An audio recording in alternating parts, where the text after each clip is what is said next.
4 దీని ఖరీదు 14 రూపాయల 9 అణాల 3 పైసలైతే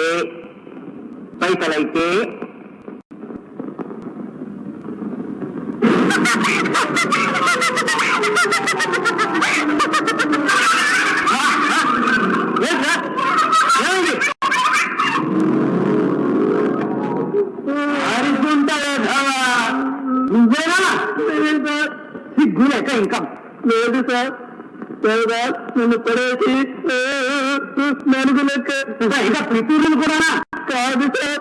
వాడే సార్ లెక్క రాలేదని వంక పెట్టి నన్ను పడదోసి పారిపోయాడు సార్. నేనేమి చేయలేదు సార్. పడదోసి పారిపోయినాడు సార్? అవును సార్. వాడి తలకి నేను ఎదిరిస్తా. రే వెంకన్న, మీరంతా వెళ్ళి దేవదాసును కట్టి రాస్తారంట.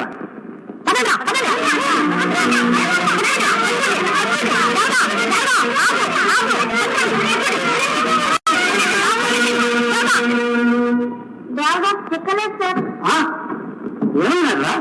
నా మీద వాళ్ళమన్న కురిపించి పారిపోయాడు సార్. నా ముఖం చూడండి సార్. ఎంత జమీందారు కొడుకైతే ఎందుకు ఇంత అంటే అబ్బా. వారే భోదన్న వెళ్ళి ఆ నారాయణరావు గారితో చేద్దాం.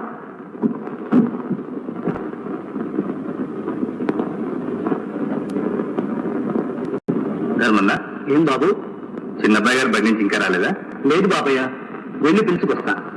నమస్కారం మహాప్రభు, నమస్కారం. రాబోయిందయ్యా, ఏమిటి విశేషం? మహాప్రభు, నాకు ఈ ఊరు వద్దు, ఈ ఉద్యోగం వద్దు. ఇక నా వల్ల కాదు. సెలవెత్తిస్తే వెళ్ళిపోతాను. అంత అవసరం ఏమొచ్చింది గోవిందయ్య? ఏమిటిదంతా? అదే మళ్ళీ చెప్దామని వచ్చాను. ఈ బోధన్న లెక్క చెబుతూ ఉంటే చిన్నబ్బాయి గారు విన్నట్టే వింటూ వీణ్ణి సున్నతి గుట్టలోకి పల్టీ కొట్టించి పుర్రుమన్నారు. రమ్మని కబురంపితే పిల్లలు ఈ విధంగా రాళ్ళతో పూజించారు.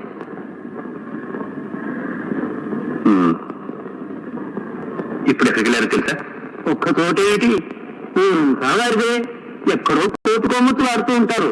సరే, వారిని మేము అందరిస్తాం. నువ్వు సెలవు తీసుకోవచ్చు.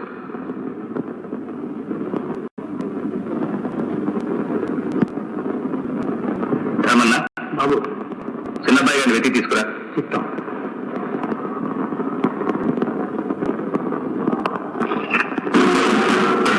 అబ్బబ్బా, పాడుకుని ఇంకా పడలేకుండా ఉన్నావు.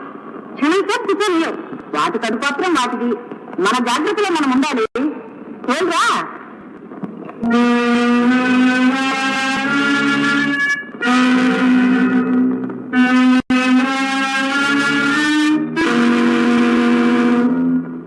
ఆశితుడుగా పిల్లలు పిల్లలు ఇదేనా?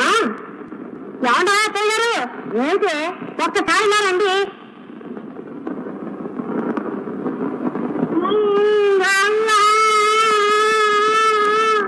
చూసారా మీ మనవరాలు ఘనకార్యం?